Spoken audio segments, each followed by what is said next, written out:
I'm John Strum, and this is RealTalk MS.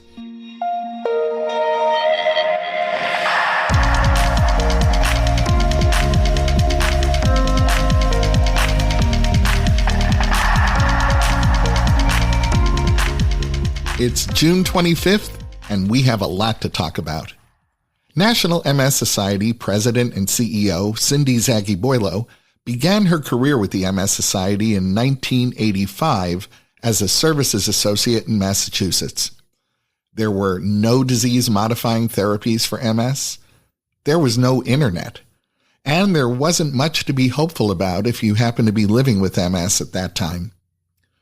Over the course of her 39-year career with the Society, including the past 13 years as its president and CEO, Cyndi has been the driving force behind major initiatives that have fundamentally changed the MS treatment and research landscape for the better. Creating a world where cures for MS are now within reach, Cyndi Zagieboylo has led the work that has made living with MS better today than it's ever been. On July 1st, Cyndi's retiring from her remarkable career at the National MS Society. I had an opportunity to talk with Cyndi about the progress she's witnessed and the progress she's driven in leading the MS Society. It's been a career filled with so many achievements that are worth celebrating, and I'm devoting this entire episode of the podcast to one last conversation with Cyndi Zagieboylo.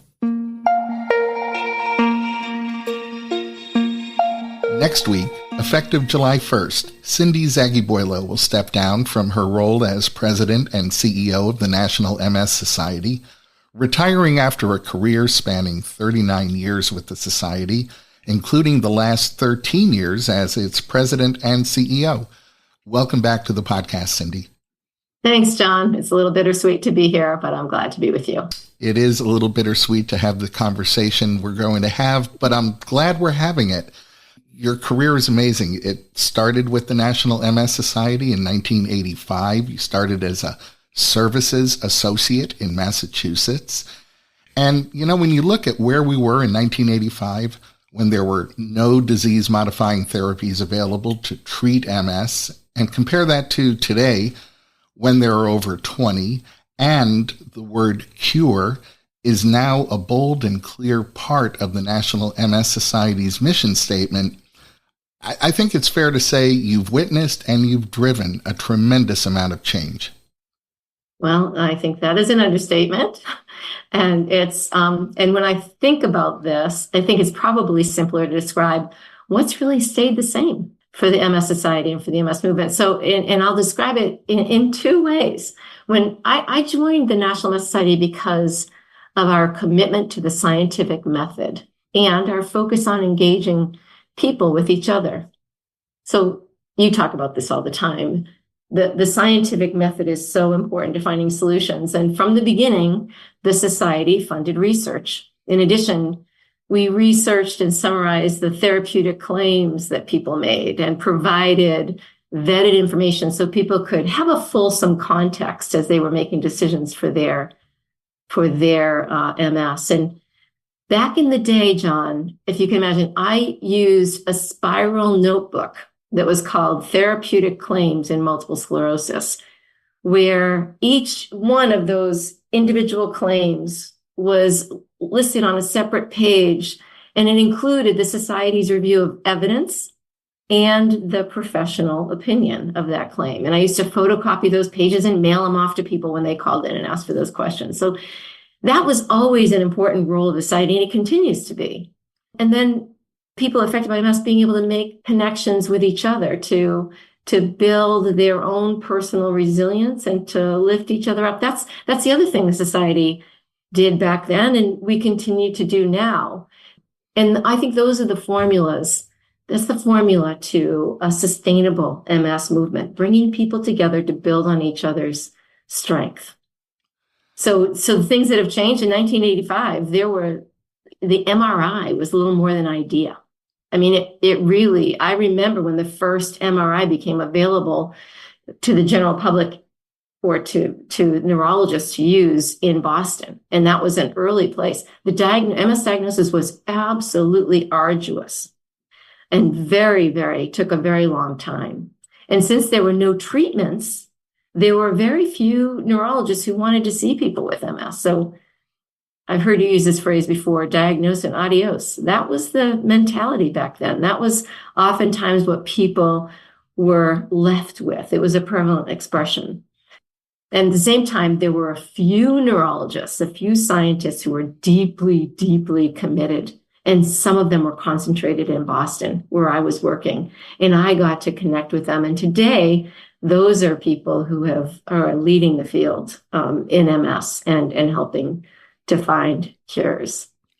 Another big change when you think about the tools to connect people with each other, those were incredibly limited. So we had a telephone with long distance charges. We had the US mail, and some people might not remember that, but that's where the person comes and puts mail in your mailboxes. We had that. That was the way we communicated with people. And importantly, there was a network of self-help groups, people who were just coming up and saying, look, I have MS, let's get together and talk about it. And I used to use a Rolodex and a pen and paper notebook to keep track of the conversations that I had and the people that I knew. So now we have a new website that puts people affected by MS first and makes information easier to find and uses machine learning to bring the most relevant information to the top. So online is a big change. And it's the first place people go to figure stuff out. And we need and want people to find the National MS Society first, early in their journey. Back in the 80s, we were making sure public libraries had accurate information, that the encyclopedia described MS accurately, and that the society's phone number was available in those libraries and in those public places. That is a big change. And people would actually access that phone number using a device that was often attached to the wall. Just for my listeners' edification, things have truly changed. You know, fast forwarding, and I'm so glad we can, because there has been so much remarkable progress. Two of the major initiatives that began under your leadership are the International Progressive MS Alliance and Pathways to Cures. So let's talk about the Alliance first. Now, the National MS Society could have decided to take on the challenges associated with better understanding progressive MS on its own. Instead, a model that hadn't been seen before, a global collaborative research venture, was launched. What was the thinking that led to the launch of the Progressive MS Alliance? I'll tell you, it probably in some part was failure. You know, the failure to really find progress in progressive MS. And as you ask that question, I just think back to a time when a volunteer asked me. I was in a big public meeting very early in my tenure as CEO. And this person asked me, we're celebrating all this progress for relapsing MS, and we celebrate every new treatment that comes out. What is your promise for people with progressive MS? And he said, like my brother has. And the room, this big room with all these people, got very, very quiet. And like I said, we had been celebrating new treatments, of course, but each new treatment for relapsing MS, it made people with progressive MS feel more and more left behind. And so at the time, I promised to see the realities, to never turn away from people with progressive MS, to recognize that the things that we had tried weren't working in progressive MS. We weren't getting the solutions at the same pace or at any pace like we were getting for relapsing MS. So it really took amazing leadership from people that you've had on this show before, like Professor Alan Thompson and Tim Kutzi. You've had them on RealTalk MS several times. And for them to really call internationally, none of us had the answer. We needed to say, let's bring smart people together to define a new path to figure out progressive MS, because it wasn't because we weren't trying. It's just that we had not been successful. And we all know that saying, you can't keep doing the same thing expecting a different result. We needed a brand new approach. And we needed thinkers to come together and figure out what that is. We knew right away that it wasn't going to be easy. So we'd have to persist, and we needed a community of people coming together, a community that was as broad as possible, knowing that people's energy ebbs and flows. And if you have a good organization, when some people's energy is ebbing, others is flowing and coming up, and we can keep rising and moving forward together. So the International Progressive MS Alliance was formed, and it continues to grow to this day. As you were relating that story, I, of course, could have been just like that volunteer that asked the question. You and all my listeners know my wife lived with progressive MS. And so we were part of the group of folks, families affected by progressive MS, who felt like we were standing on the curb watching a parade of approved treatments sort of pass us by. And I can honestly tell you that today I am as grateful for the Progressive MS Alliance as I was the first day I ever heard about it. It truly became life-changing in our lives, and I know it just provides so much more encouragement to so many other people who were no different than my wife Jean and I were. It's heartening to hear that, John, and still we have a long way to go. To that point, what do you see as some of the Alliance's most important milestones or achievements? Well, first of all, progressive MS is on the map. People with progressive MS have a place to go to meet each other, to learn about what we know together and what we're trying to find out. We know we still have to focus on understanding more about and preventing and reversing progression.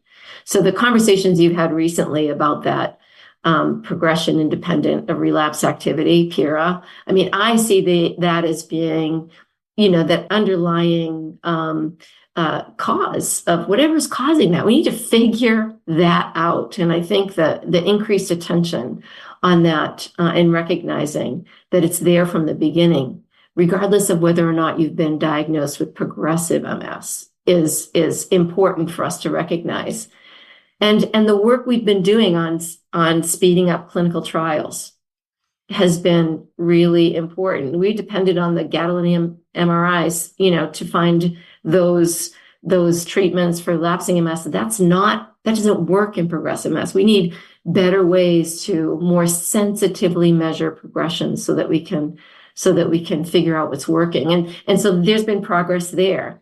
And looking at ways to improve day-to-day life for people through the rehab work and really bunching our muscles together so we can have enough strength in a study to actually come to conclusions, and we can weed through the separate individual findings, getting back to those therapeutic claims and really identifying what works and what's evidence-based.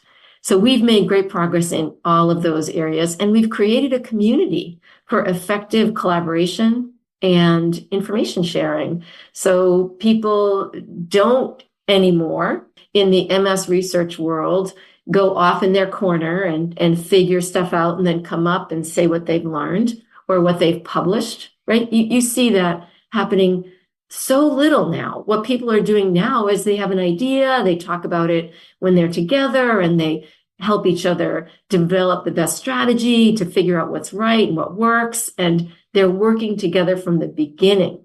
So it's not so much about getting credit for a big, great breakthrough. It's about accelerating those breakthroughs for people to be able to take advantage of them. So those are the things I think we've accomplished in with the Alliance and more. You've often reminded us that together we are stronger.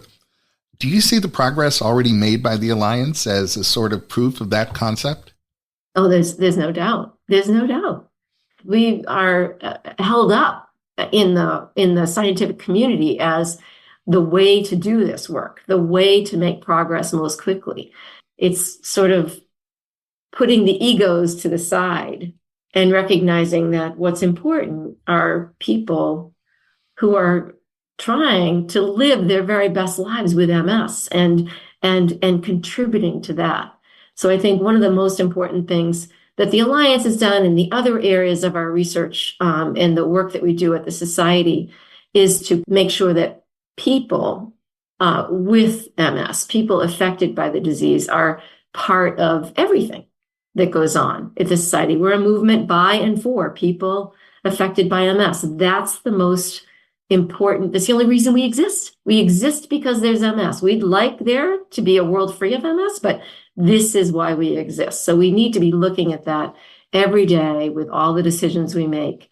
And when I see researchers, some of whom work in the lab and work with mice, or in they call it a wet lab, with petri dishes, when they interact and meet somebody who has MS and learn about what's important to them, it's energizing for them. It helps them persist through some of the hard, slogging days of research and recognize that what they do and what they're doing is life-changing for people. And that's inspiring and can keep us going and help us persist through difficult times.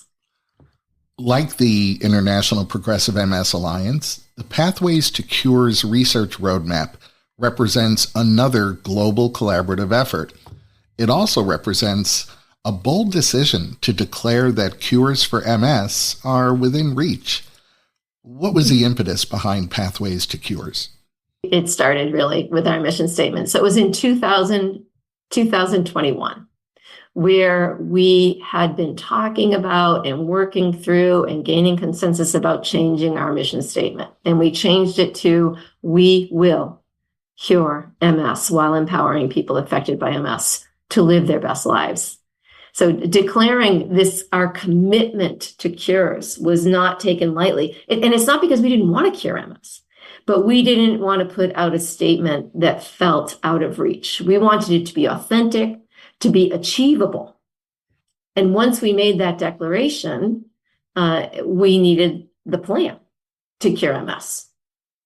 We needed to know and to be able to describe clearly for the whole world to see that there are pathways to cures. There is a plan there. We can put that plan together and work on that, work the plan, right? So that's what it is. Pathways to Cures roadmap is the plan to cure MS. We first published it in March of 2022.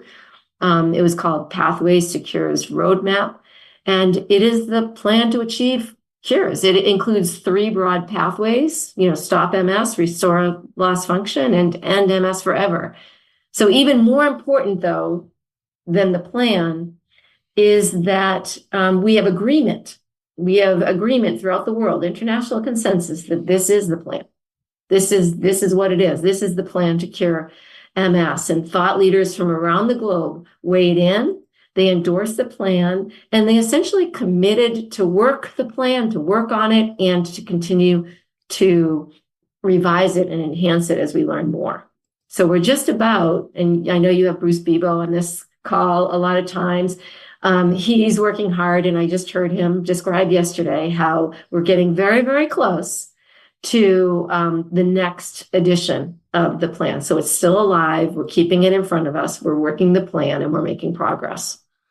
And what should people who are affected by MS understand about Pathways to Cures? The Pathways to Cures roadmap is fairly accessible if people want to read it. And there's open access, so you can get the plan and you can look at it. And hopefully you would find that inspiring to know that there are people working along all those pathways. And what I think they should know is that what it has done to publish this plan is to recognize that with everybody looking at it and everybody agreeing that this is a plan, they're also contributing to it. So leadership can come from anywhere in the world.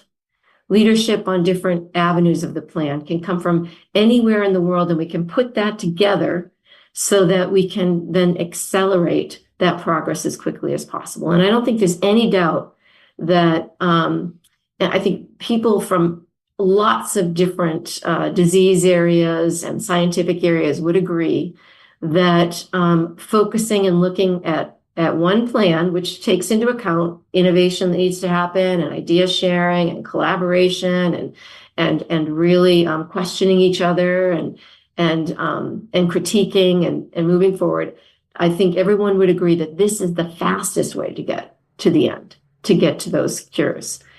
Still isn't fast enough, I know that, but it's the fastest way to bunch our muscles and to speed discoveries. My listeners know that I'm passionate about advocacy. I believe that advocacy is how we ensure that access to quality health care and access to affordable medications is made available to everyone living with MS. And I've observed that advocacy is often a marathon, not a sprint. But what stands out to you when it comes to the society's advocacy efforts? Again, John, it's the people, it's the organization, the people, the structure. So our organization is called an advocacy organization. That's what we do. So what we do is elevate and amplify the voices of people that we care about, people affected by MS. And the way we achieve change is to let people know and let decision makers know the reality of this disease, what happens in people's lives, and what we need to make life better. So we just have an amazing advocacy team. And I know you've had Barry Talente on this podcast before, and she is so humble in her description of the work that she does and she leads. She works a great team, but she is the activator of activists. And our activism is fueled by thousands of people affected by MS who share their MS stories with legislative decision makers. We have a network across the country of district activist leaders who stay in touch locally throughout the country with their legislators. And then we have 40,000 people who activate when they get an action alert and are able to communicate with legislators, their own legislators during that time. So I know we tend to see like the public policy conference that we have in March and the Hill Days. There's so much every day of the year that goes on behind that to really make sure that we have the biggest effect. And we've made things happen. Some of the very easy things to count are the congressionally directed MS research funding. So that's $20 million a year. It's over $100 million that we have been able to leverage from the Department of Defense to be focused very specifically on MS research. That's along, by the way, the pathways to cures. So they're helping to fund research that is going to accelerate pathways to cures. And that is and connecting all the dots and making everything come together. That's what speeds progress. Beyond taking the lives of well over 1 million Americans, the COVID-19 pandemic represented, I think, to each of us, perhaps the greatest challenge of our lifetimes. And it represented the most significant challenge faced by every business and nonprofit organization, including the National MS Society. What was it like steering the society through the pandemic and then emerging from the pandemic to a world that in some respects isn't quite the same? And it never will be the same. Right. I believe it will not be the same. And so every organization needs to be ready to take advantage of opportunities and to respond to threats. None of us saw this threat coming of the pandemic exactly the way it did. I mean, during the pandemic, however, we were well positioned to leverage our strengths, our ability to connect with each other from a distance, and our ability to innovate and to learn new ways to get work done. We were good at that already. We were already had that in hand. We knew each other. We had a big movement and we cared about each other and we connected from all different aspects, people with MS, the staff at the MS Society, physicians, neurologists, scientists, other healthcare providers, family members. We had big events that Walk MS. We brought movements together. Lots of people who came together who love somebody with MS. All those things we were able to leverage to get through the difficult times. And I think you've been to Walk MS, the new Walk MS experience that we have, just a little bit, John. Absolutely. Yeah. I'll be going to my third Walk MS for this year, this weekend. But it's like we say during that, our circles of support are strong. like all circles, they get stronger when pressure is applied. I'm going to just say the pandemic was a massive pressure that was applied to our circle. And our circles protected people and the person at the center. People affected by MS are at the center of our circle, and they keep out fear and isolation, and they let love and light in. And they are what unite the MS community into one unstoppable force for hope. And that's what we can still have after a pandemic and still carry forward and get to the end. You've led the MS Society through some of the most socially tumultuous times in our country's history. And you've made it a priority to ensure that diversity, equity, and inclusion are really baked into the Society's DNA. Why are these values particularly important to an organization that represents the MS movement in 2024 and beyond? Well, like you said, diversity, equity, inclusion has always been important.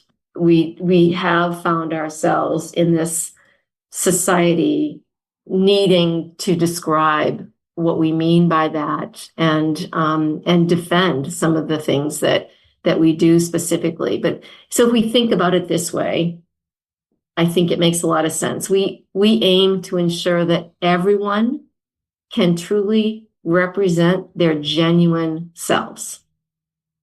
That's pretty inarguable, I think. That's diversity. People can be who they are. And we want people to access the necessary support that they need to live well in their lives. That's equity. We want everybody to have access to what they need to live well. And we want people to be embraced for their identities, finding a sense of belonging, a place at their National MS Society, so they can receive what there is and they can give what they have to give. That's inclusion. That's being home. So diversity, equity, and inclusion are just human values, I think, that really we all share. When I think about successful initiatives like the International Progressive MS Alliance and Pathways to Cures, I see the National MS Society as a leader in convening the world to address the most urgent issues facing people who are living with MS. Now, during your career, you had an opportunity to work with the Society's founder, Sylvia Lowry. What do you think she'd have to say about the work that the National MS Society is leading today? Well, like you said, I did know Sylvia Lowry. I always called her Ms. Lowry. I never called her by her first name.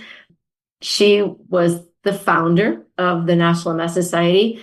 And I knew her after I'm going to use air quotes, retired. So she was not the CEO, and she actually never had the title CEO, but she was still working full-time at the Society. She still had an office at the Society. She remained active until her death in 2001. And this organization is just overflowingly rich in her, with her history. She launched the MS International Federation, and countries throughout the world really claim Sylvia Lowry as their inspiration and founder. I learned that when I attended the 50th anniversary of the MS International Federation back in 2017, I think it was. She was really the most passionate person I ever met, and absolutely desperate to find a cure. And so I think she would say, John, well, keep going. Don't let up. Maintain your strength. You're doing good. You're doing well. You're bringing people in. You're growing the movement. I think she would have seen the Pathways to Cure roadmap and the Progressive MS Alliance as exactly the right work. And she would be encouraging us to keep moving forward and to recognize that there is a finish line and it's getting closer, and keep going. At the end of every interview I've conducted for this podcast, I always remember to thank the person I'm talking with for their efforts in making the world a better place for people affected by MS. I can truly say that the words thank you don't begin to express my feelings as someone who's been affected by MS. I'm not sure I know the right words to thank you for setting the bar so high, for delivering on a vision of the National MS Society in the 21st century, for bringing the Progressive MS Alliance to life, for allowing the entire world to endorse and embrace the Pathways to Cures roadmap, and for so much more. I will miss you and always appreciate you. Thank you, Cyndi. Oh, thank you, John. That's so sweet. And I'll say you'll always be with me because Real Talk MS is on my regular list of podcasts that I listen to when I'm out on my daily walks and runs and chores around and about town. And I just, you'll always be with me. And I'll always be rooting for the organization, doing whatever I can to speed progress. Thank you for your work. That's going to wrap up this episode of Real Talk MS. Real Talk MS is powered by the National MS Society. And you can share this episode of the podcast by letting your friends or family members know that all they have to do is point their web browser at realtalkms.com/356. You'll find that link in today's show notes so you can easily copy and paste it right into an email or a text. Next week, I'll be welcoming Dr. Lisa Doggett to the podcast. Dr. Doggett is a family and lifestyle medicine physician at the MS and Neuroimmunology Center at Dell Medical School at the University of Texas at Austin. And we'll be discussing how making healthy lifestyle choices can make a real difference in your quality of life. Dr. Doggett was diagnosed with MS in 2009, and she's the author of the memoir, Up the Down Escalator, Medicine, Motherhood, and Multiple Sclerosis, which follows her transformation from doctor to patient living with MS. Dr. Doggett's going to be sharing tips and real-world strategies for living your best life when you're living with MS, and I hope you'll be joining us for that conversation. In the meantime, if you have a minute, I hope you'll pay a visit to the Apple App Store or the Google Play Store and download the free Real Talk MS app for your iOS or Android smartphone or tablet. It's the best way for us to stay connected. The app will automatically download the latest episode of Real Talk MS. You'll be able to access any of our past episodes. You'll be able to save your favorite episodes. And it's a great way for me to share bonus content with you. The app is free, so I hope you'll download it today. I'm John Strum. Thanks for listening. Stay safe and make healthy choices.